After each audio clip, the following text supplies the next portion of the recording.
alguns vídeos, né, pessoal, sobre do Gumbrecht recentemente, assim, nessa semana, e num deles ele fala, inclusive, que eu mencionei das continuidades não assumidas entre os autores, né? E num deles ele fala que não gosta do Walter Benjamin, por exemplo. Então, comenta assim que o Benjamin argumenta muito mal e que é muito fraco na argumentação, assim, dispersa, né, na argumentação, mas que, de todo modo, seria um cara que tem milhões de sacadas geniais, assim, embora não argumente muito bem com elas, não as desenvolva. Acho que é nesse sentido, né, de que não as aprofunde tanto e não as desenvolva tanto, né? Então isso é até compreensível, assim, na medida que a gente caracterizou o Benjamin aqui um pouco como esse cara, né, assim, essa personalidade que ele foi, que a gente imagina, né, pelos escritos fragmentários e pela, né, por essa indecisão, essa, assim, uma certa incapacidade, assim, para fazer escolhas e para se fixar, né? Até no sentido mesmo geográfico, assim, né? Então, esse é um dado curioso também, né? Aqui eu soltei alguns livros aqui, meio não tá, isso não tá mais ou menos numa ordem cronológica, né? São só alguns dos textos do Gumbrich que a gente tem à disposição aí. Existem muitos outros, né? Sim, muitos outros reuniões de ensaios, né? A gente tem os textos que a gente preparou para hoje, além daquele pequeno ensaio sobre pequenas crises, saíram desses dois livros aqui, né? O texto sobre o campo não hermenêutico está nesse volume Corpo e Forma, que é de 98, tá? Muito embora o texto seja uma transcrição de uma palestra dada em 92, então fazem 30 anos, né? 30 anos. O livro só sai em 98 publicado, né? Então tem aí essas defasagens aí, né? Então, o próprio livro, esse Produção de Presença, que eu recomendo muito que vocês leiam, eu indiquei um capítulo também, mas não era um capítulo de leitura obrigatória para hoje, fica só um apoio aí para quem quiser, né?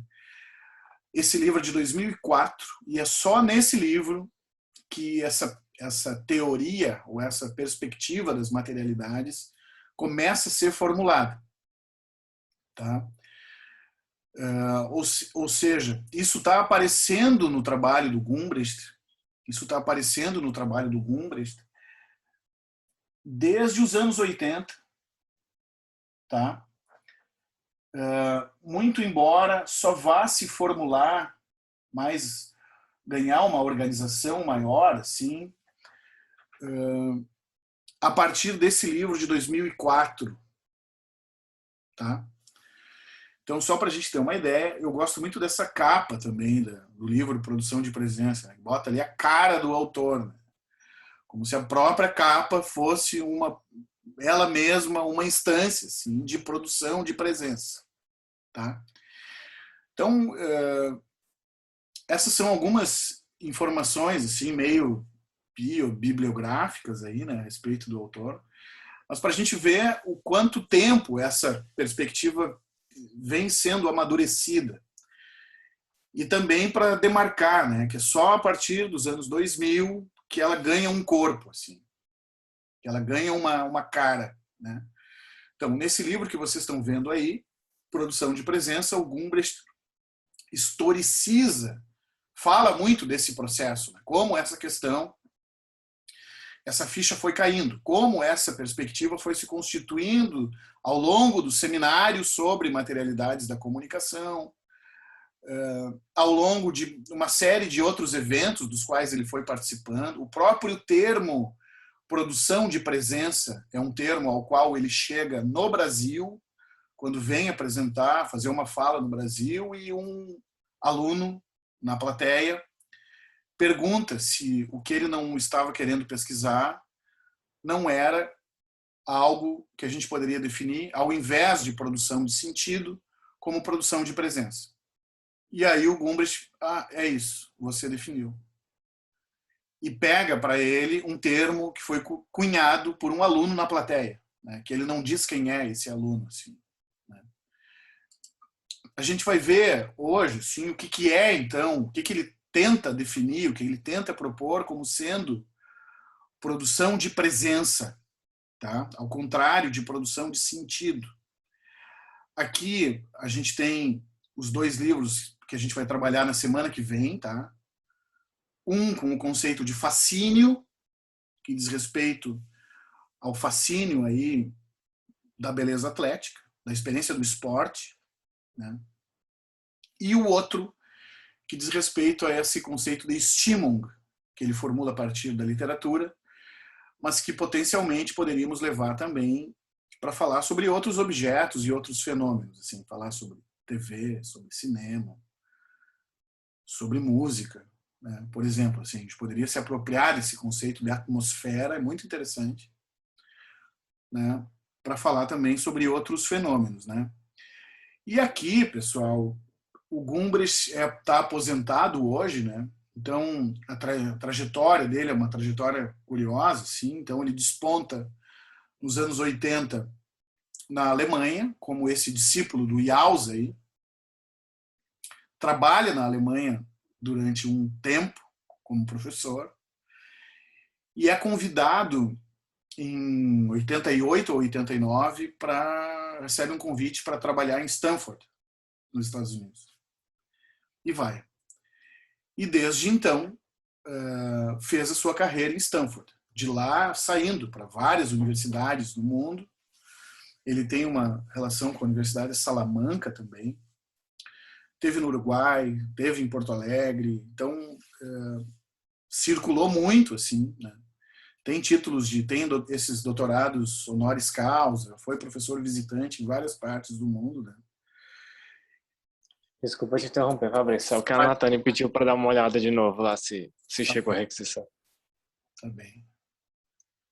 Cara, eu não tá chegando aqui para mim, cara, sinceramente. Será que teria como alguém mandar o link para Ela ela? até, ela mandou até o print, que a gente já mandou o link para ela e tá dizendo que tá esperando o anfitrião deixar entrar. Mas não Engraçado. aparece aqui para mim, sinceramente. Eu posso mandar também aqui o print. Não tá surgindo.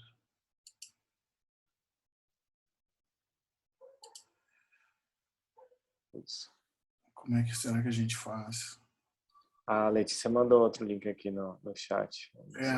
Tenta ver, de repente ela testa com outro link. Tá?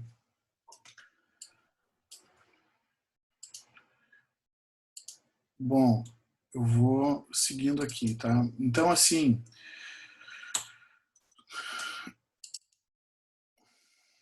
vocês estão vendo, né, os 2 livros aí? Sim, né? Sim. Sim. Então, é o seguinte, o Gumbrich se aposenta em Stanford, né, e recentemente lançou esses 2 livros. Eu estou lendo esse sobre o Silicon Valley aí. São livros esse sobre o Silicon Valley sai em 2020 e em 2021 sai esse livro aí, Crowds, né? Multidões, sobre um pouco também tratando desse fenômeno e dos jogos de futebol em estádios vazios, né? Durante a pandemia. Trata um pouco disso, mas vai se questionar, assim, justamente, é uma discussão muito interessante também para nós, pessoal, porque retoma aquela ideia da multidão, né, que a gente falou lá atrás como uma problemática quase fundadora, estopim da nossa área, assim, né? Então o Gumbrich volta naqueles autores, muitos dos autores que ele trabalha nesse livro sobre o estádio aí, a gente mencionou lá atrás, né? Então ele volta mais pontualmente no Gabriel Tardi, aqueles autores que a gente viu lá, que a gente fez menção, assim, né, lá atrás. Mas o Gumbrich vai neles para pensar justamente essa experiência desse sujeito coletivo aí da multidão no estádio de futebol e pensar o que é isso, né? O que é esse fenômeno, enquanto fenômeno assim sensorial, né? Fenômeno de participação, Ela está voltando ali. Não está aparecendo para mim aqui, né? Então, me pareceu um livro muito interessante, assim, para a gente trazer para a própria cadeira de teoria, né?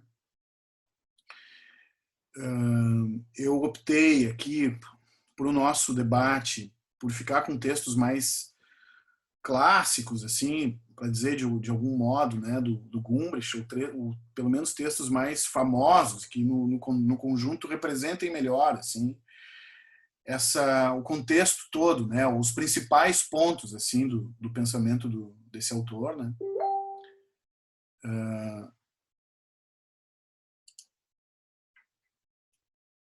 Eu acho que ela está me chamando aqui. Não. Bom, se ela... alguém repassa um link de novo aí. Então, assim...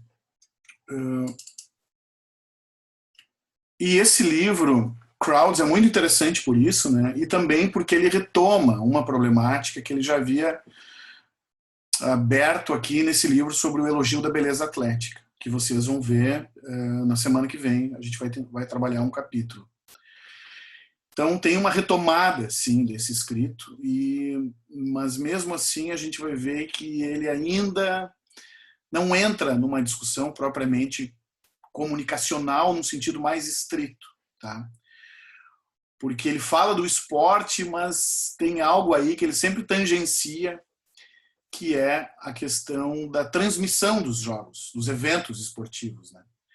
Então, mesmo nesse livro mais recente, aí ele parece tocar nisso, chega perto e recua, né? Como se desautorizasse assim, a tratar propriamente da questão midiática implicada na partida hoje. Porque me parece que hoje em dia esses fenômenos, né, são quase indissociáveis assim, de uma camada aí, de uma textura muito tecnomidiática. Assim. Quem vai no jogo e faz foto, do modo como o jogo se prepara para ser transmitido, né? O VAR. Cada Copa do Mundo tem uma tecnologia televisiva nova sendo lançada, né? Então me parece que isso assim ainda é um terreno que o Gumbrich tateia, mas não entra muito na discussão. Mas eu estou falando também muito como é para nós, né? Para alguém da comunicação que está acompanhando o autor, que está esperando assim que ele dê um passo mais decisivo em direção àquilo que seriam propriamente, então, para nós, temáticas comunicacionais. De todo modo, pessoal, eu fico sempre com a impressão assim que o Gumbrich é um autor muito receptivo para nós, ou muito fértil para pesquisadores da comunicação, assim, porque o que ele está, os elementos, as questões teóricas, os conceitos que ele pensa, me parece que servem muito para a gente desdobrar e para a gente fazer, então, as nossas aplicações, né?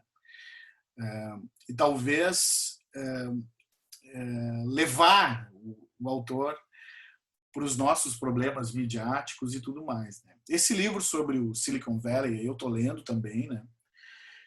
É um livro que foi traduzido, sai em 2020, já sai a tradução também para o espanhol logo em seguida, né? O livro é uma espécie assim de reunião de pequenos ensaios dele sobre Silicon Valley, onde ele mora. Então, desde o final dos anos 80, né, até a sua aposentadoria, assim. Então, quando o livro sai, ele já está aposentado. E aí ele resolve juntar e reescrever assim um conjunto de artigos que tinha escrito ao longo da vida, atualiza os artigos e tenta pensar assim o lugar e o papel dessa região do mundo no mundo. E por que será assim que Silicon Valley se tornou a região que se tornou, com uma capacidade assim de remodular o mundo, né? O que há ali em termos culturais assim que torna a região tão interessante? Por que essas empresas de tecnologia estão todas lá? E ele desenvolve uma ideia assim, que é muito interessante, assim, que o espírito do tempo estaria lá, né? Que é como se o Zeitgeist, né, tivesse uma capacidade de se incorporar em algumas regiões, assim, ou em algumas pessoas, né? E ele busca essa ideia, sim, justamente no Hegel, né, que é um outro filósofo alemão, assim, que aparece nos seus escritos, né, porque o Hegel teria dito isso, assim, tem uma passagem histórica em que o Hegel está na Universidade de Iena e passa o Napoleão a cavalo, assim, na frente do Hegel. E o Hegel diz assim: ali está o espírito do tempo. Como se o Napoleão a cavalo fosse a própria representação. O curso do mundo, da história do mundo, passa por ali. Aquele cara tem incidência no curso do mundo, assim. E o Gumbrich se apropria dessa percepção, assim, do Hegel, né, dita nos seus diários, e leva a sério isso, assim, e tenta justamente pensar essa região como de Silicon Valley, como a materialização do espírito do tempo, ou do espírito do mundo, né? Eu estou lendo o livro, tá? São 5 capítulos com 13 pequenos textos no total, assim, e eu estou anotando algumas coisas, né? Que ele fala, assim, que ele tenta usar para explicar essas razões, né? Porque esse lugar de onde saíram esses caras todos aqui, né? Se tornou, assim, uma espécie de proa, né? Assim, de dar o norte do mundo. Ele está discutindo isso. Por quê? O que tem ali em termos de um ethos, assim, em termos de uma cultura instalada, a própria universidade onde ele trabalhou, que é essa universidade de Stanford, está em Silicon Valley, né? Aparece aqui no mapa, nessa região aqui de Palo Alto, por aqui. Então, o Stanford está aí, e ele está falando muito sobre isso, assim, né?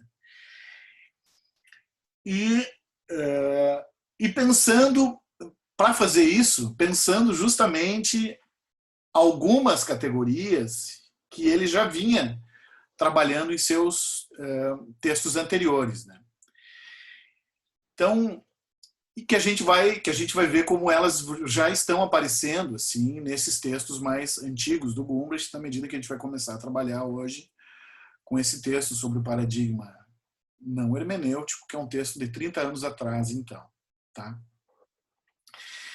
Então, assim, relendo coisas do autor e sobre o autor aí na última semana, pessoal, eu fiquei, inclusive, pensando, assim, se não seria o caso da gente propor mais adiante, vamos ver como é que vocês vão avaliar isso, e como é que as nossas discussões vão render aqui, da gente abrir um espaço aí no programa para acrescentar mais uma aula sobre o Gumbrich, né? Eu acho que tem muita coisa que o autor traz, assim, e que fica um pouco na bala na agulha, assim, para a gente se apropriar e para a gente usar isso, né? Uma outra coisa, assim, que eu queria mencionar é que essa discussão sobre as materialidades, ela atravessa também as próprias teorias semióticas, né? A gente não vai ver aqui, nessa cadeira de teorias da comunicação, a semiótica ou suas subvertentes e variações aí, né? Mas preocupações, assim, com essa dimensão material da significação, né? Da semiose, estão já dadas dentro das próprias teorias semióticas, né? O ano passado, o Alexandre lançou esse livro com seu grupo, né? Semiótica Crítica e as Materialidades da Comunicação. E esse livro do Alexandre, eu escrevi um comentário, uma resenha, um artigo sobre o livro que está para sair agora na na revista em texto aí, vai sair uma edição alusiva, assim, à obra do Alexandre, né, ao trabalho dele. E eu escrevi uma resenha lá, um comentário, assim, uma leitura do livro dele, né, chamado Semiótica Crítica e as Materialidades da Comunicação. E o livro esse do Alexandre, do seu grupo, né, esse livro foi escrito conjuntamente, assim, o livro é uma tentativa de mostrar que a preocupação com as materialidades ela já existia, ela já vem escrita nas semióticas, nas diversas semióticas, né, de diversos modos, antes mesmo do Gumbrist, né? E ele se propõe, ele se questiona qual é então a novidade, de fato, que o Gumbrist traz, né? Se é que traz, que novidade é essa? Que alteração de enfoque para essa preocupação aí com as materialidades o Gumbrist traz, né? Então, enfim, ele está obviamente tentando formular, né, o que o Alexandre chamava de semiótica crítica no seu grupo, né? Então, e aí faz esse embate assim crítico, né, muito produtivo com as materialidades para pensar no caso a sua própria semiótica crítica e, enfim, e debater aí essa contribuição ou não do Gumbrist, né? Então achei importante também mencionar isso aqui para a gente não perder de conta de vista o recorte que a gente está fazendo nas teorias, tá? Então preocupações com as materialidades existem mesmo nos estudos semióticos, só que aqui isso está ganhando uma autonomia, a gente está recortando isso de um modo próprio, assim, né? A partir de um autor e de uma tradição também, onde que a gente está buscando construir e na qual a gente inseriu, no caso agora, esse autor aqui, que é o Gumbrist, que é o cara que mais... É como se ele apareceu para dar nome, assim, né? Então, se havia já contribuições do Benjamin, do McLuhan, né? Só dois, entre outros, que a gente poderia buscar aí. Mas o Gumbrist aparece assim, dá um nome e produz a sua tradição. Produz a tradição onde ele próprio se insere. Né? O trabalho dele permite que a gente construa uma tradição. Assim, né? Então,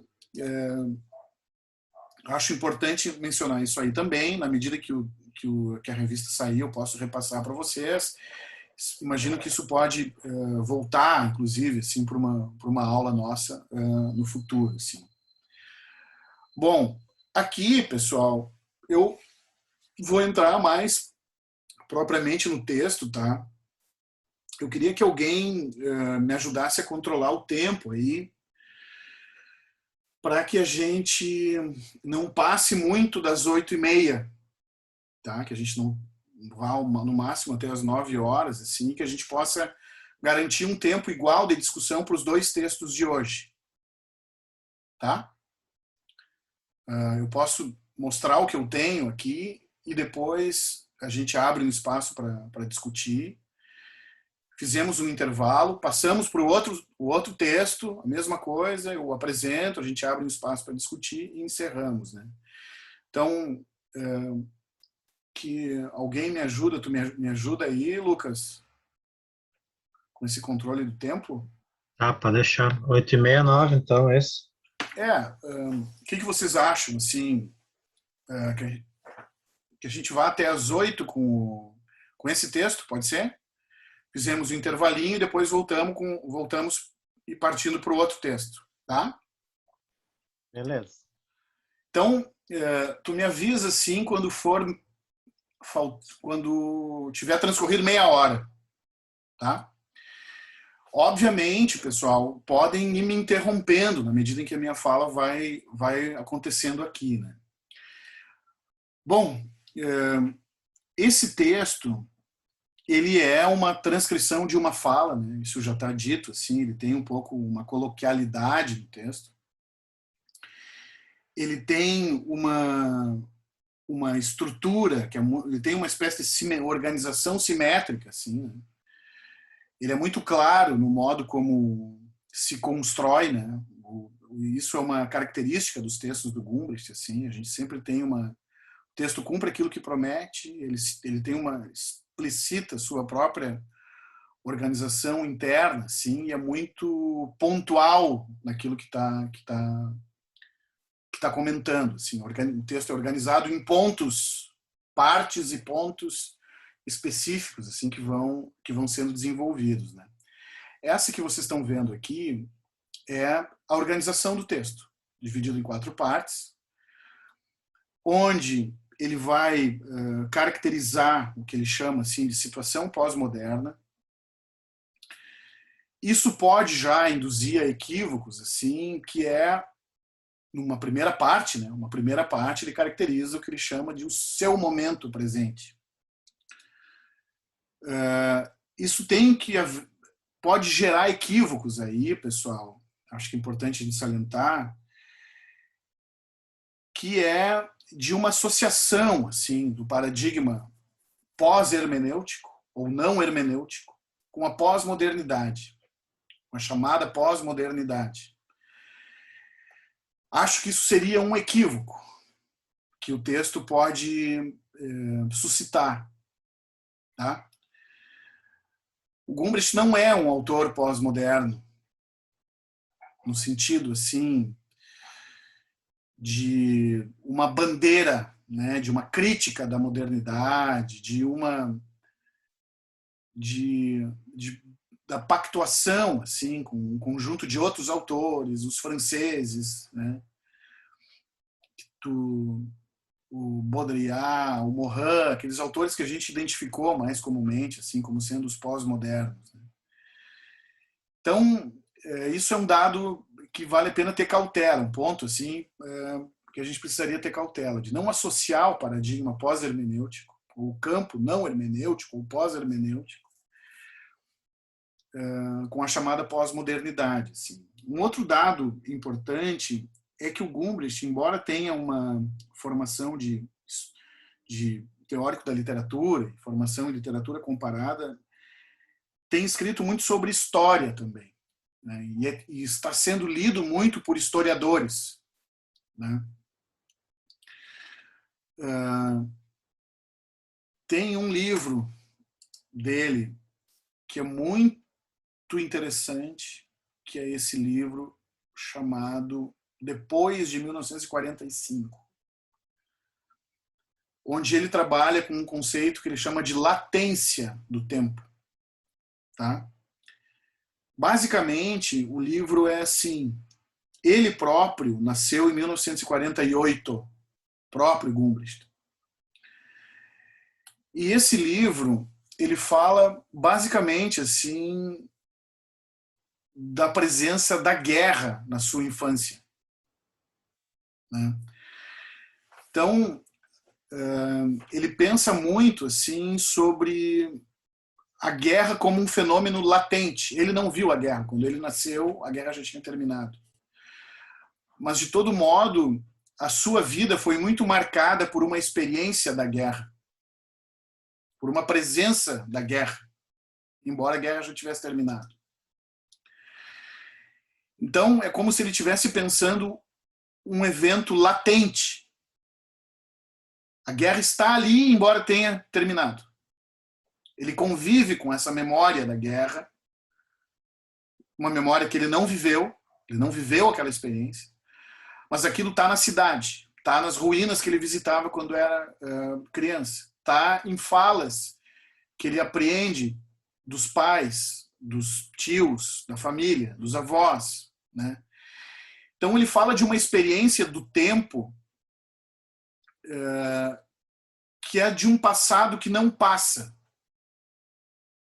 de um passado que não vai embora e que continua ali, de alguma maneira, produzindo efeitos e que continua ali, de alguma maneira, presente. Tá? O Gumbrich tem um outro livro também, chamado Em 1926. Eu não listei aqui, mas é um livro muito interessante. Em 1926.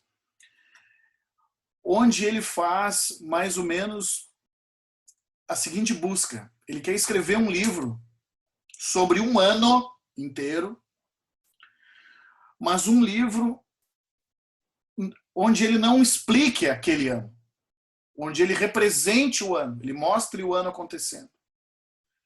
Então ele comenta que, para ele escrever aquele livro, ele só leu, naquele ano, ele só leu os jornais, no ano em que ele escreve o livro, ele só leu os jornais do ano de 1926. Ele só ouvia artistas e discos e gravações e filmes que foram lançados até 1926. Como se ele pudesse fazer um mergulho no ano, para escrever, como se ele pudesse experienciar o ano e, a partir dessa experiência, escrever sobre aquele ano de 1926, que é o ano, um ano que ele escolhe arbitrariamente. Ele diz, é um ano que é irrelevante na história, mas eu quero produzir um trabalho, criar estratégias textuais, método, estratégias de representação, lidar com documentos, de modo que esse meu texto não seja uma explicação sobre o ano produzida por alguém que está no presente, mas que seja um relato onde eu experimento a experiência daquele tempo. Tá? Então, essas experiências do Gumbrist vêm sendo lidas também por historiadores, como se tivesse aqui no trabalho dele uma espécie de exploração em torno de uma filosofia da história também. Tá? Reparem vocês que isso lembra também o projeto do Benjamin, né? Que era o projeto do Benjamin lá no livrão das passagens, era o projeto de registrar o tempo passando. Registrar no livrão, na sua estrutura hipertextual, na sua incorporação de imagens como método, na sua episteme muito própria, assim, representar o fim da modernidade transcorrendo. Né? Então, isso estava lá no Benjamin, e, de algum modo, essa disposição assim para experimentar com o tempo, com a presença do tempo, está também no Gumbrist. Tá? Então, embora exista no trabalho dele essa atenção para o modelo da historicidade,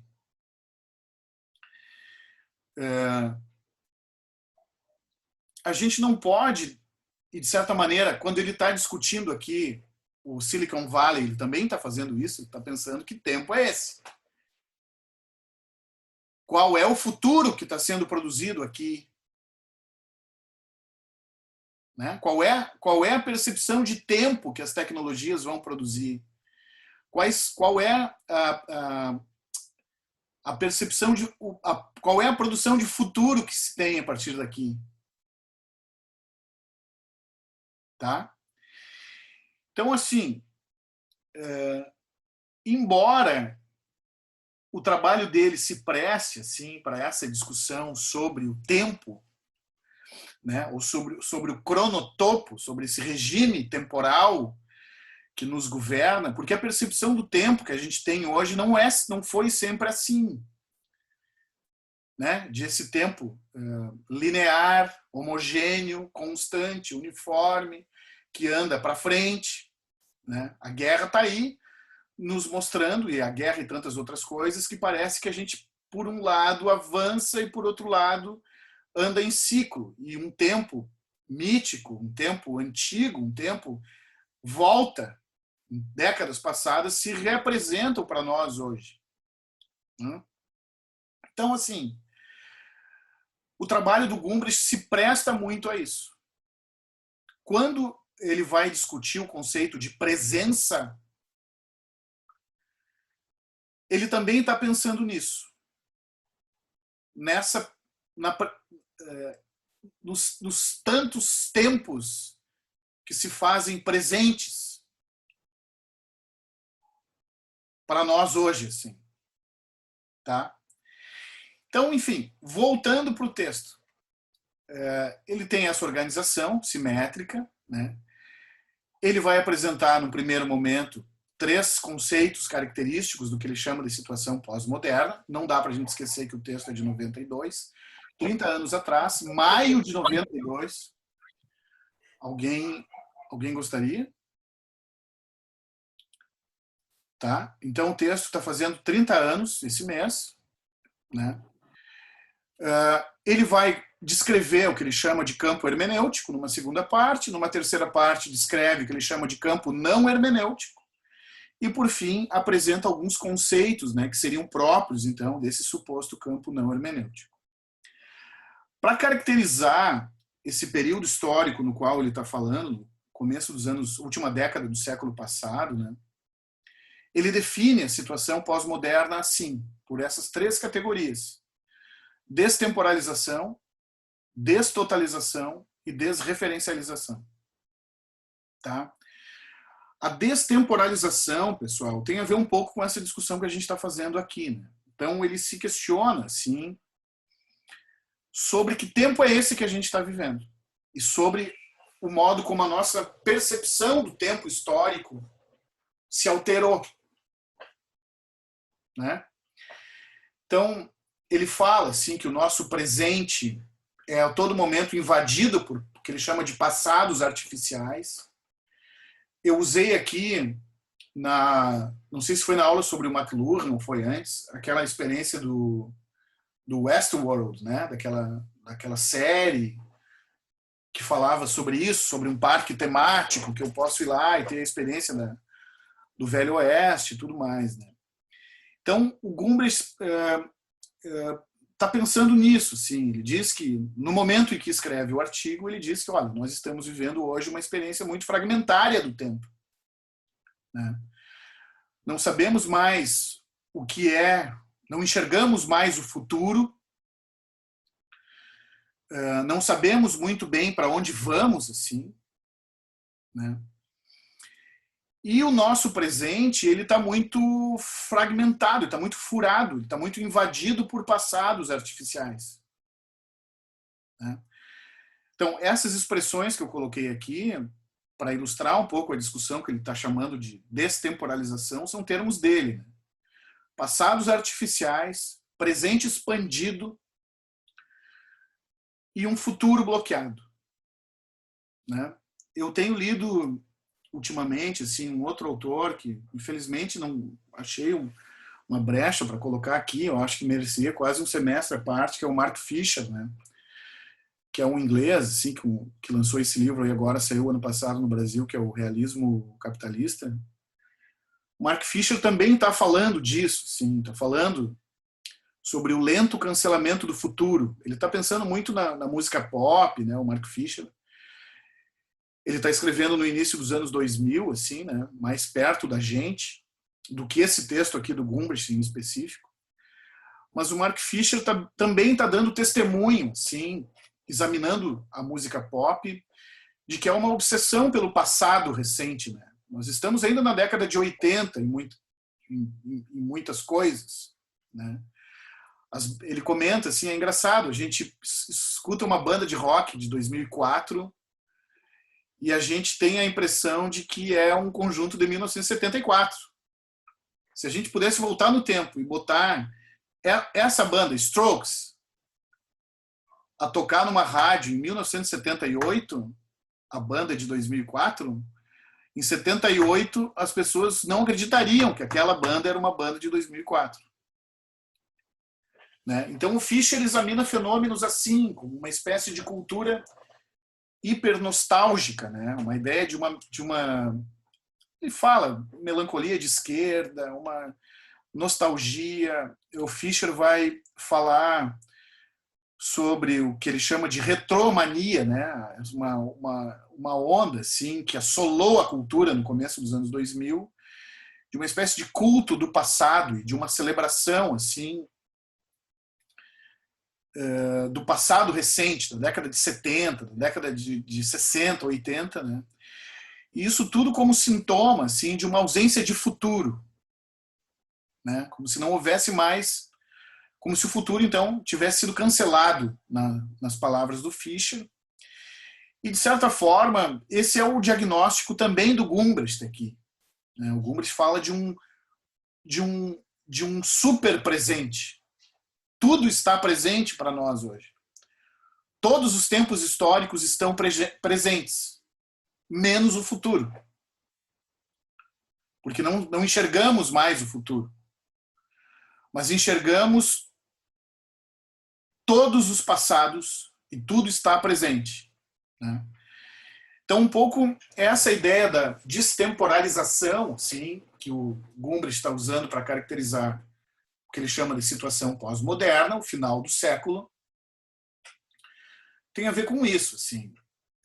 Uma outra coisa que ele fala é essa noção de destotalização, que é uma ideia mais comum, assim, né? Isso é mais também afirmado nesses discursos mais celebratórios aí da pós-modernidade, que diz respeito a essa impossibilidade que teríamos hoje de produzir uma teoria generalista sobre qualquer coisa. É aquela ideia do fim das grandes narrativas, né? Aquela ideia de que não temos mais condições assim de produzir teorias abrangentes, universalizáveis, totalizantes, coerentes, né? Que a experiência do mundo se tornou, já a partir daí, no início dos anos 90, uma experiência de muita fragmentação, de muita complexidade, de muita complexidade, não é mesmo? Né? Fragmentação, complexidade, de tal forma que é impossível a gente encontrar um discurso por ordem nisso. Né? Quase como se a nossa capacidade de compreensão racional dos fenômenos, do mundo, da sociedade em que a gente vive, nós não tivéssemos mais capacidade de enxergar uma ordem, uma coesão, uma organização, vislumbrar uma única racionalidade que explique e que disponha os fenômenos assim em perspectiva, em ordem, né? Então, ele está dizendo que isso é uma experiência que ele chama de destotalização. Tá? E outra coisa, pessoal, é essa ideia que ele está chamando aqui de desreferencialização. Aqui entra um elemento midiático, talvez, né? Que é essa ideia da experiência simbólica, vicária, representacional do real. Nesse trecho do texto, ele fala muito sobre as relações de trabalho, né? Que o trabalho tem se tornado cada vez mais mediado, né? Então, que o trabalho tem se tornado cada vez mais o trabalho simbólico, né? Como se o contato direto com o mundo tivesse cada vez mais se perdendo, assim. Né? Então ele está pensando muito nesse campo do trabalho, da produção, assim, mas ele está se lamentando também sobre um sentimento de liquefação das relações, do contato corpo a corpo, do senso de comunidade, da relação produtiva, da própria relação com o mundo, assim. Tá? Então, eu não sei se essa expressão que eu coloquei aí, evanescência do mundo mais evanescência do sujeito, são expressões dele, eu acho até que não, tá? Acho que são termos meus, assim. Mas, de todo modo, ele está falando sobre isso, assim, de uma virtualização da experiência geral do mundo. Né? Ou uma virtualização de todas as ordens de experiência que temos, assim, de troca, de interação, de trabalho, de vínculo. Né? Professor, Diga. tem mais uma colega querendo entrar. Tá. Deixa eu... Carlos...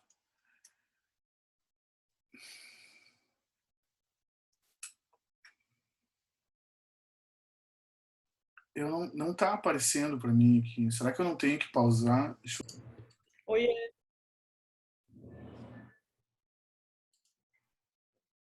Tá? Então, assim, até aqui eu posso continuar, pessoal? Ou o que vocês acham? Assim, alguma dúvida? Estou me demorando muito nisso, assim, Natânia, tudo bom, Natânia? Posso seguir? Acho que pode, sim. Tá. Bom, então esse um momento introdutório do texto, tá? Aqui só a ressalva quanto a essa ideia da associação aí com o pós-moderno, mas já chamando atenção para esse problema assim do tempo histórico, tá? Que já está se colocado assim. Nesse segundo momento aqui do texto, ele vai caracterizar o que ele chama de campo hermenêutico, tá? Porque é justamente em oposição a isso que o trabalho do Gumbrich vai se constituir a partir daí. Eu tenho, relendo os textos do autor e textos sobre ele, eu cheguei a encontrar, assim, pessoal, alguns escritos que se referem a essa posição do Gumbrich como uma posição anti-hermenêutica, tá? Acho que não é bem assim. O fato de ser não hermenêutico, ou de chamar a atenção para a existência desse campo de problemas, assim, que ele identifica desse modo, como campo não hermenêutico, não quer dizer que ele seja anti-hermenêutico. Tá? Tem aí uma posição do autor, assim, que é uma espécie de promover um reequilíbrio de ênfases, assim, entre perspectivas hermenêuticas e perspectivas não hermenêuticas, ou pré-hermenêuticas. Eu acho que pré-hermenêuticas a gente poderia falar também com mais acerto até do que anti-hermenêutico, né? Pelo que eu vejo também, tem muito nessa proposição dele, assim, não é um desprezo pelas perspectivas semióticas ou pelas perspectivas do sentido. É muito mais a posição dele é muito mais fruto de disputas institucionais, assim, na universidade alemã das últimas décadas do século passado. Eu acho que passa muito mais por isso, assim, por a produção de um outro espaço de trabalho e por questões muito locais, assim, da relação com a crítica da literatura, né? Como achar um outro modo de exercitar a crítica da literatura na Alemanha, do que propriamente assim com é mais fruto de uma espécie de militância política, assim, do que propriamente um desacordo filosófico ou epistemológico mais frontal, assim, com o campo chamado campo não hermenêutico, tá? Então, ele caracteriza, sim, esse paradigma do campo, ele caracteriza isso, o campo não hermenêutico, né? Quais são seus pressupostos aí fundamentais, né? O primeiro é esse de que o sentido se encontra no sujeito, tá? O sentido é sempre sentido para alguém, é sempre um sujeito que produz sentido e que encontra sentido num texto, tá? Então, tem uma subjetividade aí sempre implicada, né?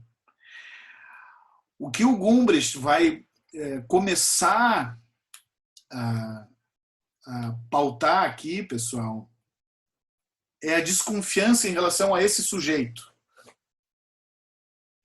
e a interpretação como o gesto essencial do sujeito, definidor até do sujeito, né?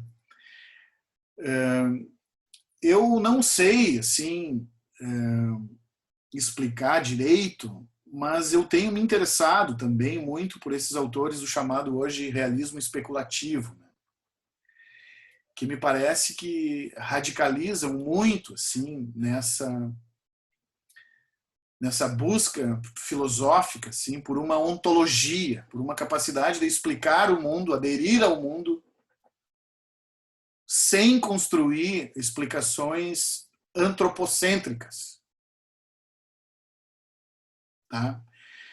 Isso eu estou adiantando aqui uma questão, é uma questão filosófica muito recente, de alguns anos para cá. Talvez a gente consiga tratar disso um pouco melhor quando a gente chegar lá na discussão do Jussi Paricá sobre geologia da mídia. Mas, basicamente, assim, tem um movimento aí de tentar pensar o mundo sem que a razão, a racionalidade humana se coloque no centro dessa explicação. Tá? Então, como se esse fosse um dilema, assim, um ponto limite da filosofia que esses autores recentemente têm tentado discutir. E, de certa forma, isso começa a se desenhar já aqui no Gumbrist, que é o problema de não interpretar. Como não interpretar? Tá? Como descentrar esse sujeito, cuja tendência é achar sentido em tudo, projetar sentido em tudo. Tá? Então, essa é a primeira premissa, é assim que funciona o campo hermenêutico. Sempre há um sentido. Posso não encontrá-lo, mas há um sentido. Há um sujeito ali se expressando, produzindo sentido, ou que encontra sentido. Né? Então, o Gumbrist está começando a questionar isso. Tá? A segunda coisa é essa distinção radical entre corpo e espírito. Né? Com o primado sempre, assim, do espírito sobre o corpo. Não é à toa que, no alemão, as humanidades são chamadas como ciências do espírito. Né? Wissenschaft, é isso? Né? Então, assim, que o paradigma hermenêutico valoriza muito mais o espírito ou uma mente incorpórea. Tá? Então, eu estou retomando um pouco aqui aquela discussão que a gente fez lá com a Susan Buck-Morss sobre estesia e anestesia, o corpo do homem autotélico. Né? O homem autotélico é aquele que ele é simbolicamente viril, né? Mas, na verdade, ele tem os sentidos efetivos, o corpo anulado na realidade. Porque ele é uma mente interpretante. Ele é uma mente, ele é pura razão, assim. Então, um pouco em relação a isso que o Gumbrist está também criticando no paradigma hermenêutico, que é a preponderância do espírito sobre o corpo. Que o espírito conduz o sentido. Né? E a quarta premissa é de que o corpo seria um instrumento secundário. Tá? Ou seja, o campo não hermenêutico vai tentar inverter essas ênfases aqui. Vai tentar inverter essas ênfases e vai tentar... Bom, aqui tem mais os principais autores, né, do campo hermenêutico, características do método hermenêutico também. Só se pode compreender o que já se compreendeu, quer dizer, a interpretação é um refinamento, muitas vezes, de outras interpretações, de intuições. Né? Toda compreensão busca compreender o autor mais do que ele mesmo se compreende, que aquilo de sempre achar um sentido no texto, um super sentido que está... Né? A compreensão é sempre, não tem fim potencialmente. Né? Então, são algumas características assim, desse campo não hermenêutico. E eu coloquei ali, então, essa noção assim, de que o campo não hermenêutico se ocupa daquilo que escapa à compreensão racional. Os fenômenos em seus aspectos estéticos éticos, místicos, existenciais, materiais, performáticos e substanciais. Essa palavra substanciais me chamou a atenção. Ela está num dos textos do Gumbrich que a gente indicou para hoje. Essa ideia de uma substância da experiência. Assim. Tá? Então é como se dentro do campo não hermenêutico nós estaríamos nos orientando mais para isso. Assim. E aí ele caracteriza o campo não hermenêutico desse modo: pela problematização do ato interpretativo, pela possibilidade de tematizar o significante independentemente do significado e pela fascinação crescente com as formas da expressão. Tá? Fascinação crescente com as formas da expressão. Conceitos propostos, dentre outros que vão aparecendo ao longo da obra do Gumbrich. Por exemplo, estímulo e fascínio não aparecem aqui nesse texto, mas são conceitos que ele vai formular ao longo da sua trajetória que a gente pode incorporar como operativos aí dentro, né? Dentro do campo não hermenêutico. Então, forma, acoplagem, simultaneidade, medialidade, corporificação, sensorialidade e afetividade. Alguns conceitos que são, nesse artigo, assim, ficam citados, são sugeridos, não são trabalhados igualmente. Ele trabalha mais aqui no artigo o conceito de forma e o conceito de acoplagem. Tá? Ambos a partir de uma menção ao Luhmann, com a teoria dos sistemas. Assim, né? O que é uma forma? Uma forma é algo que delimita pontos de referência externa e interna. Então, ele comenta isso. Olha, a gente precisa discutir o que é uma forma. Né? E ele dá um elemento lá. Olha, uma forma, para mim pensar uma forma, eu tenho que ter um ponto de referência. E esse ponto de referência tem que marcar que existe algo dentro e algo fora. Então, a forma marca um dentro e um fora, a partir de uma referência. Né? Acoplagem, ele vai discutir também, está falando em acoplagem de dois sistemas. Por exemplo, eu usei aqui um exemplo banal que eu tenho usado, que é o da minha cadeira. Aqui. Eu citei 4, 5 vezes a minha cadeira. A minha cadeira tem a forma do meu corpo. Ela recebe o meu peso, o meu corpo, os movimentos que eu faço. Então tem aqui um encaixe, uma acoplagem material do corpo da cadeira ao meu corpo. Né? Então começam a aparecer aqui coisas dessa ordem, da ordem assim da ergonomia. Ele começa a pensar isso assim, como sendo questões não hermenêuticas. E que teriam sido, na história aí das ciências humanas, não suficientemente contempladas, não suficientemente estudadas. E que, portanto, a gente precisaria aprender a ver essas questões. Porque somos sempre levados a entender conteúdos e sentido. E não formas e corpos, né? Sistemas materialmente em contato. Então, é para isso que o Gumbrich está chamando a atenção. Né? É 7h30 já, Fábio. 7h30? Uhum. Tá, eu acho assim que tem aqui uma discussão que ele faz para definir forma justamente, né? Ele vai nessa distinção sussiriana e dos sussirianos ali sobre significante e significado, né?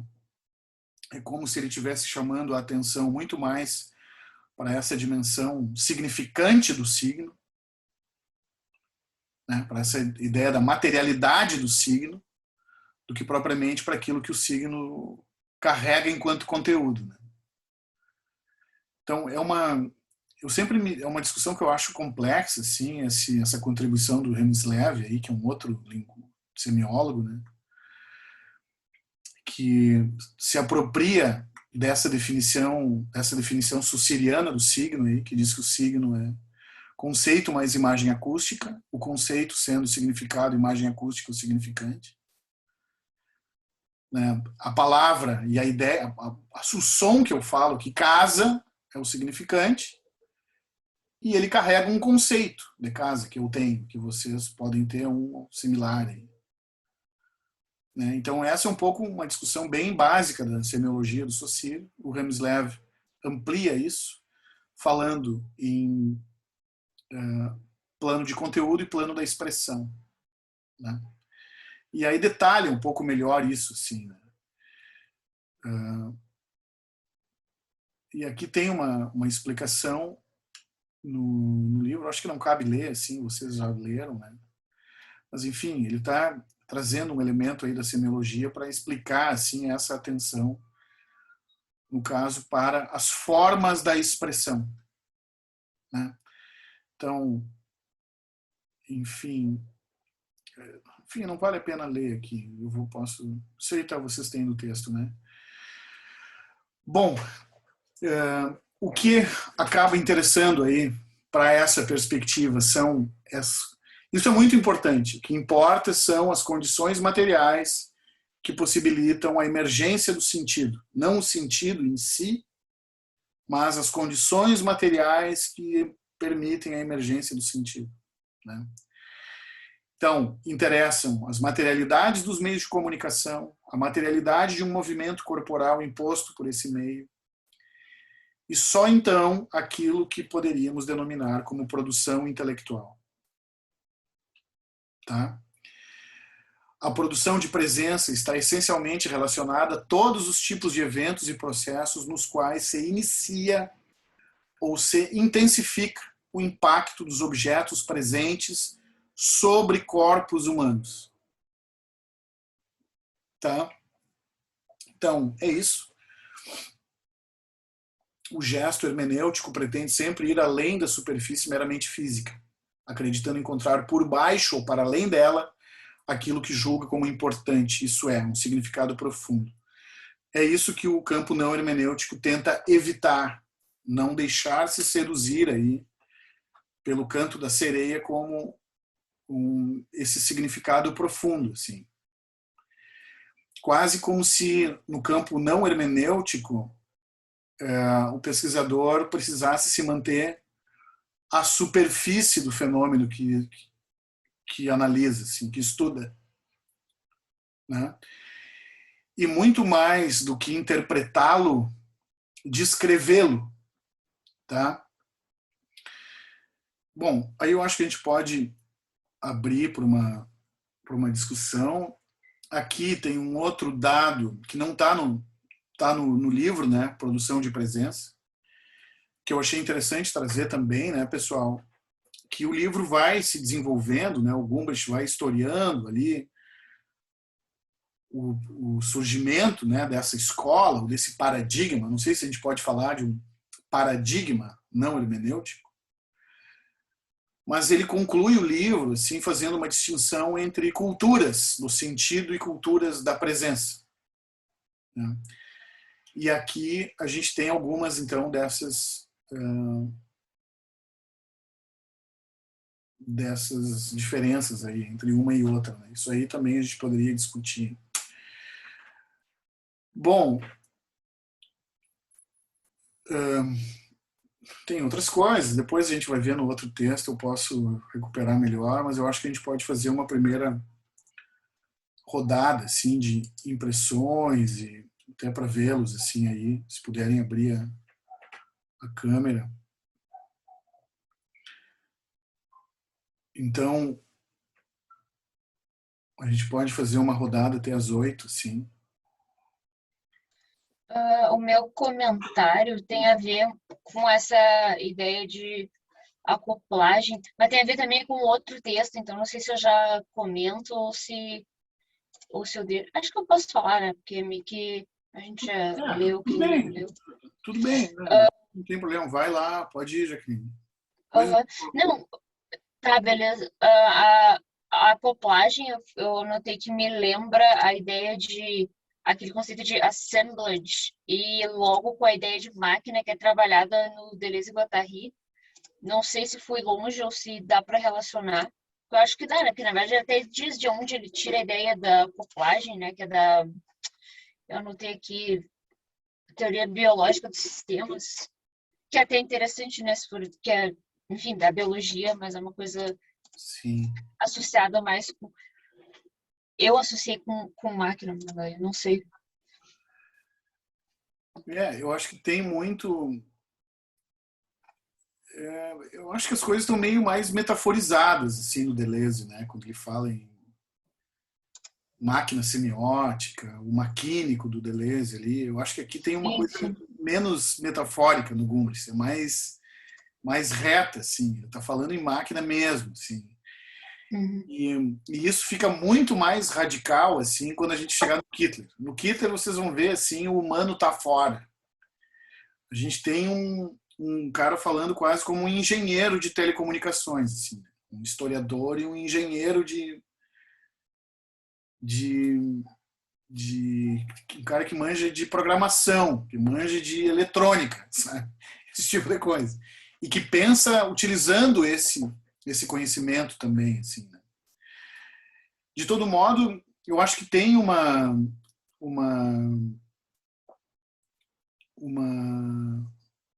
tem uma coisa comum aí que eu tenho visto, assim, até eu escrevi isso no artigo sobre o livro do Alexandre ali, que são os ecos assim do maio de 68 na França, né? Eu entendia muito assim o Alexandre como um cara marcado assim por aquilo, por aquela, embora longe, né, fisicamente, assim, os eflúvios, assim, os ecos de maio de 68 estavam muito. Os autores do Alexandre eram autores que estavam lá, né? O Deleuze, principalmente, Deleuze e Guattari, principalmente, assim, Derrida também, né? Então, me parece, assim, que o Gumbrich, em 68, tinha 20 anos.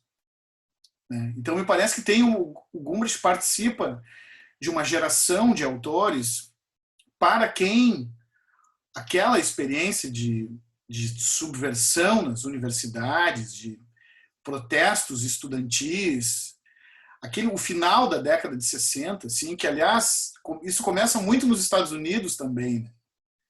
O Vale do Silício já ali, né, o movimento hippie. Então, tem um contexto histórico ali do maio de 68 francês, que é representado muito por esse maio de 68 na França. E me parece que isso é um evento determinante para esses autores, assim. Tanto no sentido de questionar estruturas de poder, mas no sentido também de se perguntar sobre o que é o sujeito, né? O que é o humano, o que é o sujeito aí, né? E questionar as bases assim desse sujeito, que ali começa a se esfacelar, assim, né?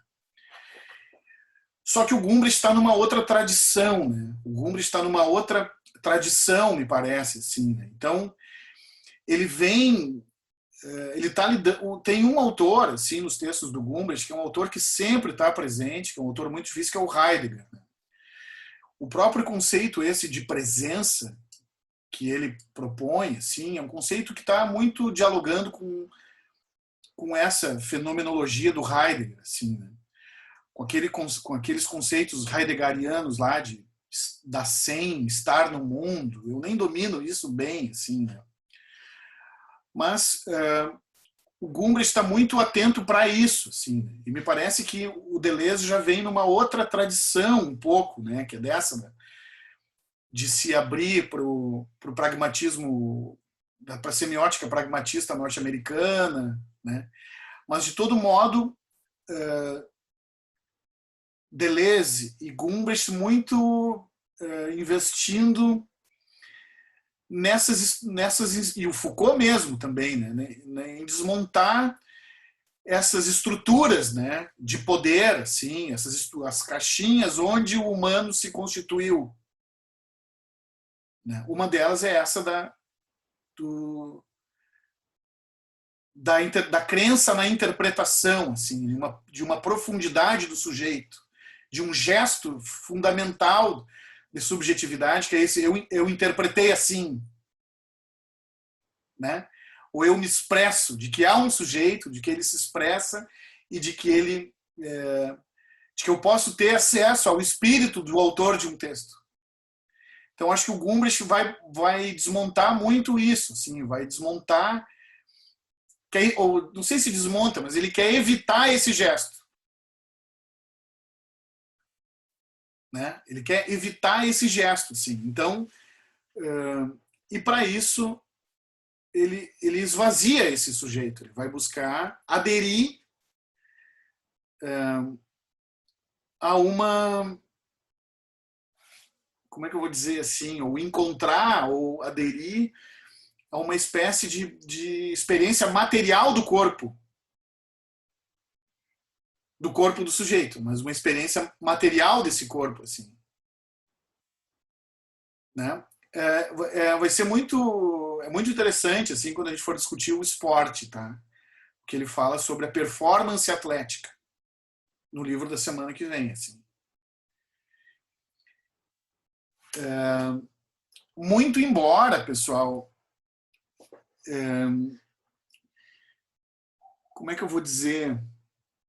Muito embora ele esteja lidando ainda com questões que são da ordem de uma estesia aí, né? De uma mística, de certa forma, né? De uma estética, num sentido, assim.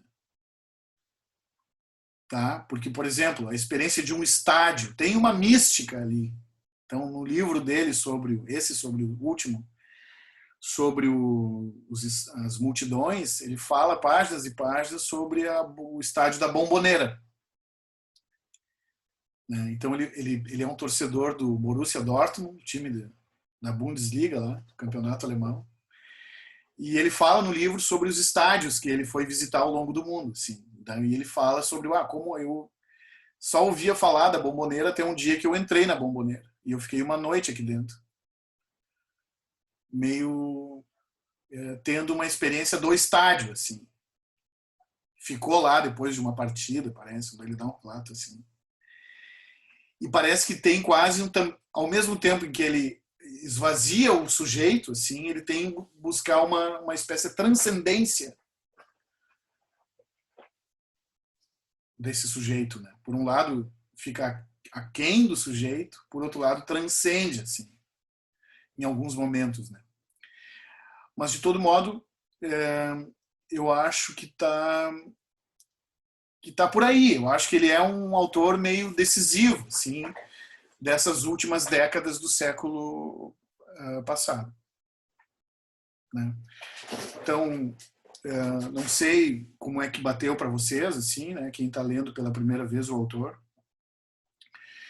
Ele me pareceu, num determinado momento, o Gumbrich, ele surge para mim na reta final da minha experiência da escrita da tese, né? Ele acaba entrando um pouco assim na escrita da tese, ele por volta de 2003, né? Bem na reta final mesmo. Mas eu só consigo me apropriar dele melhor e mais assim no projeto de pesquisa seguinte, assim. E até muito em função dos meus objetos, né? Porque os meus objetos do pós-tese, dos projetos de pesquisa que fiz no pós-tese, me pareceram muito mais afinados, assim, muito mais propícios para a incorporação desse autor, né? Por exemplo, a primeira pesquisa que eu fiz no Unicinos depois, já como professor pós-tese, era uma pesquisa sobre grafite e arte urbana em Porto Alegre. Então, para mim, analisar o grafite, assim, esse olhar dele para a materialidade da expressão foi muito rico, assim. Porque o grafite, muitas vezes, e a pichação, o sentido não importa, né? que importa é saber em que altura no prédio o cara pichou. O que importa é reconhecer a velocidade do traço. O que importa é reconhecer o risco do pichador ou do grafiteiro cair, e não o que ele está escrevendo exatamente, mas é o lugar onde ele escreveu o que escreveu. Né? Então, o uso do spray, é spray ou é pincel, que técnicas tem, stencil ou não. Né? Então, o grafite era, para mim, uma textualidade onde ela fala muito mais pelas formas e pelo... Como é que eu vou dizer? O grafite é uma performance do corpo do grafiteiro. Né?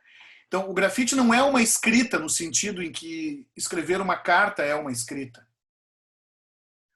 Mas o grafite é uma performance do corpo, onde o escritor precisa subir num muro, precisa carregar uma sacola com as tintas ali dentro. Ele tem um tempo curto para escrever, porque senão o vizinho vai escutar o barulho do spray na parede e vai ver que tem alguém ali. A polícia vai passar. Então, embora seja uma escrita, o grafite é uma escrita muito corporal, uma escrita muito do corpo. E uma escrita muito dos materiais, assim, também. Seja o corpo do grafiteiro, seja o material da cidade. O suporte dessa escrita é a cidade. Né? E, além disso, tinha uma dimensão midiática do grafite, assim, que os caras pichavam, escreviam nas paredes para fotografar e postar no seu site depois. Então tem um outro nível aí ainda, tem uma outra camada de registro, assim, material. Tem uma outra dimensão material implicada na produção desse registro.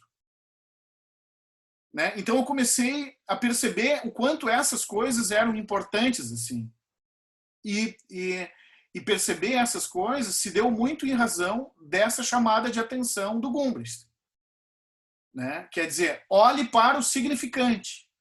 Olhe para os movimentos corporais implicados nesse texto. Escreva isso. Né? Então, reconheça o que há de esforço físico ali implicado. De como uma determinada disciplina corporal precisa ser implementada para que esse texto se produza. Né? Então, assim, num primeiro momento, o Gumbrist me serviu para dar conta desse objeto, que é um objeto muito... ele tem uma coisa atlética implicada aí. Tem uma coisa de risco corporal mesmo. Então, eu conheci grafiteiros que morreram, que caíram, quebraram as pernas. Tu entende? Que foram presos. Tem um risco implicado, um risco físico. Tem um risco físico implicado nisso. Né? Então, de tu se intoxicar com a tinta, por exemplo, de tu ficar com a tinta na tua roupa. Não, então, os caras eram presos, não tinham tinta, porque dispensavam, botavam fora, mas ficavam com marcas de tinta na roupa, no cabelo, nos dedos. Então, tem isso aí, eu poderia entender como um tipo de acoplagem de algum nível, assim. Né? Então, são esses fenômenos que acabam sendo, nesse marco aqui do campo não hermenêutico, para mim, mais interessantes. E que rendem, no caso. A minha análise ela pode se desenvolver por aí, puxando esses aspectos, ou organizando essa ecologia. Isso aí eu poderia entender como uma ecologia medial ou não hermenêutica, para dar conta desse fenômeno. Mais adiante, pessoal, num outro projeto que eu desenvolvi lá no Unicino sobre música pop, a mesma coisa. Eu já falei aqui também. Até poderia, eu acho que não é o caso, mas eu poderia trazer aqui textos que escrevi sobre esses objetos, né? Mas a música pop também tem uma dimensão techno, tem uma textura técnica, tem uma dimensão material, não é só uma questão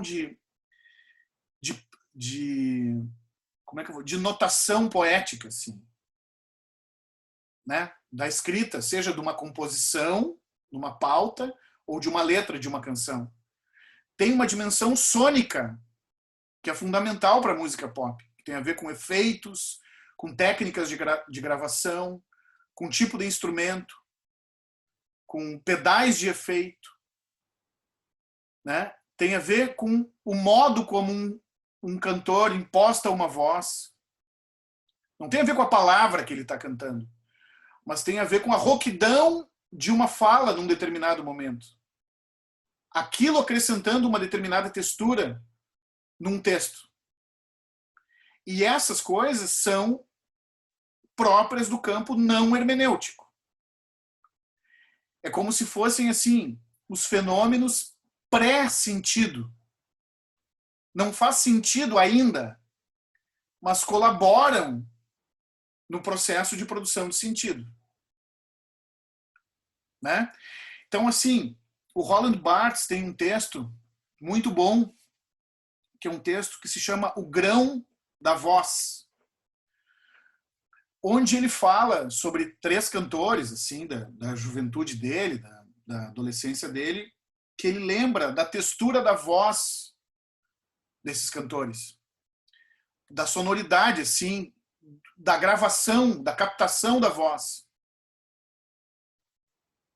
Né? Então, ele não está falando da letra da música. Ele não está falando sobre se o cara cantava bem ou mal, de técnicas de canto. Mas ele está falando de uma coisa que antecede tudo isso, que ele chama de grão da voz. Né? E de que esse grão da voz produz presença. Produz presença. Né? Por exemplo, tem uma canção do Vítor Ramil que é interpretada por um argentino chamado Pedro Aznar. A gente poderia buscar aí para escutar. E o Pedro Aznar está cantando em português. Só que o que é o tom, o grão da voz que o Barthes chama? É escutar a dicção do Pedro Aznar tentando falar numa língua que não é dele. Tu entende? E isso, eu ouço aquilo, fica muito evidente, assim, o esforço, o corpo do Pedro Aznar se esforçando para escrever a sua voz, a sua entonação, o seu aparelho fono, como é que é? Fonético, para dar conta de uma língua que não é a dele. Né? Então, isso de atentar ao sotaque, por exemplo, é algo não hermenêutico. E considerar, numa análise, isso é considerar um elemento não hermenêutico. E aí, o que o Gumbrich está dizendo? Isso produz presença. Isso produz intimidade. Isso produz, em última instância, isso é comunicacionalmente muito eficaz. Né? E isso é aquilo que o McLuhan estava falando lá atrás, de que as pessoas viam o Nixon suar na televisão. Né? Então, é como se ali aparecesse assim, a materialidade do corpo. Ali o corpo está presente. E o Gumbrich vai dizer que esse tipo de coisa, até então, é entendido como residual, como descartável, como dispensável, assim. Porque o que importa é o sentido, o que importa é o conteúdo do que a pessoa está dizendo. E ele começa a suspeitar que não. A gente precisa ter mais condição de dar conta desses elementos pré-simbólicos, pré-interpretativos, mais materiais, mais físicos, mais da ordem essa da superfície, assim, significante e não da profundidade do significado. Professor, só para me tirar uma dúvida, assim, a gente está falando mais da forma de expressão, né? Quando ele coloca aqueles 4 conceitos lá, baseados no Gelmsler, não sei como ler, mas que ele fala forma da expressão, substância da expressão, aí forma do conteúdo e substância do conteúdo. Acho que a gente está falando mais a forma de expressão, né? A forma que você escolhe para se exprimir também produz sentido, além do próprio conteúdo que Exatamente. vem. Aí quando você estava falando do grafite, por exemplo, um exemplo que me veio na cabeça foi os memes de política que circulam assim nas redes sociais. Eles são muito esteticamente parecidos e o conteúdo é muitas vezes irrelevante.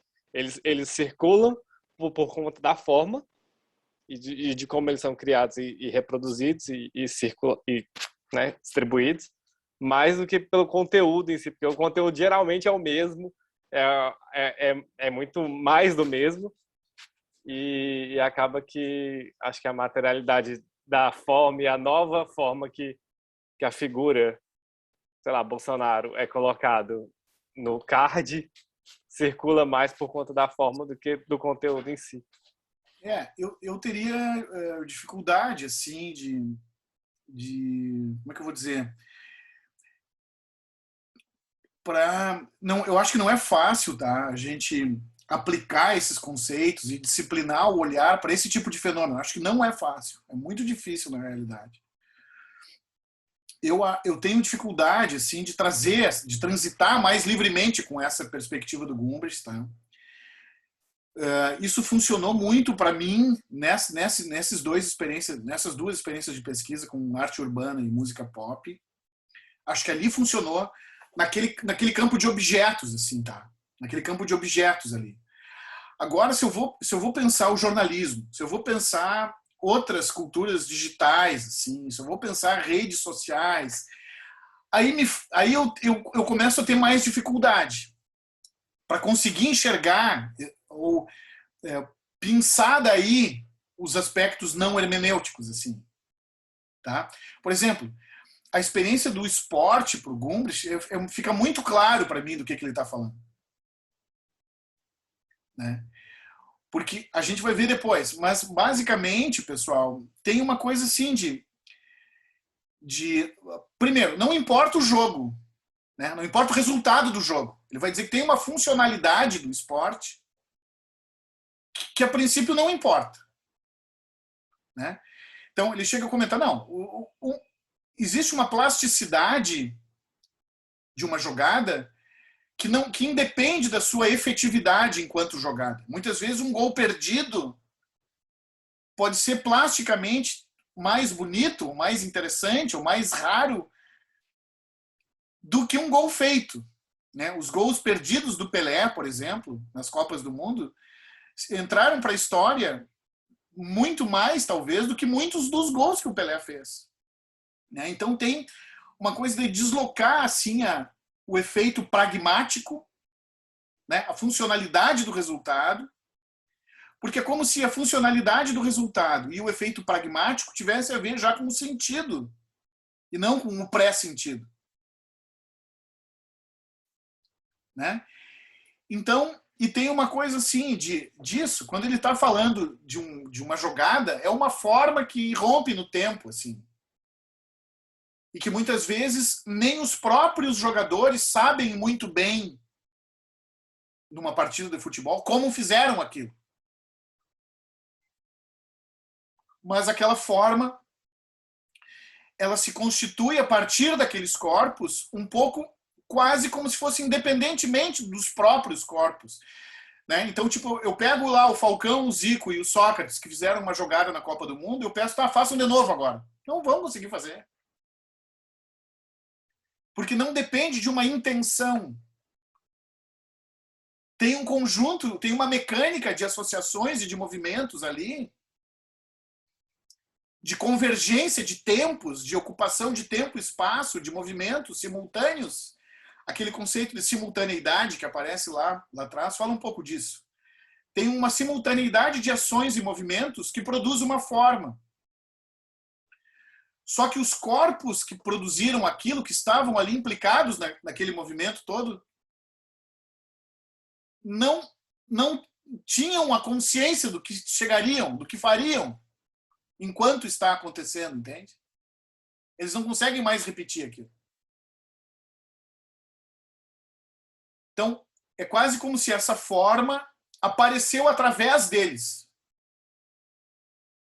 Uma jogada plasticamente bonita, assim, tendo dado gol ou não. Né? Então, tem uma coação, tem uma ação em conjunto aí, que independe do domínio consciente dos atores que ali estão no jogo.